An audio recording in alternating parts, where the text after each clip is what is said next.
How to sign in Gmail in Android. For this, you can open any of the application from Google. Here I have Google itself. Then tap on the profile icon at the top. Then tap on the drop icon next to the linked profile. Then tap on add another account. Wait for the Google to check and verify that it's you.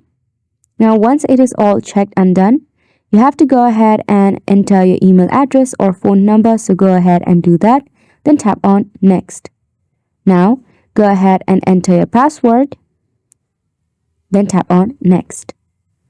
Then select one of the method to be verified. Here I have selected a verification code.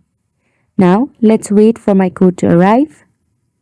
Once the code is arrived, simply add over here or auto add, then tap on next. Now tap on I agree, and just like that you have logged into your Google account and you can even access your Gmail through it. So go ahead and give it a try, and thank you so much for watching.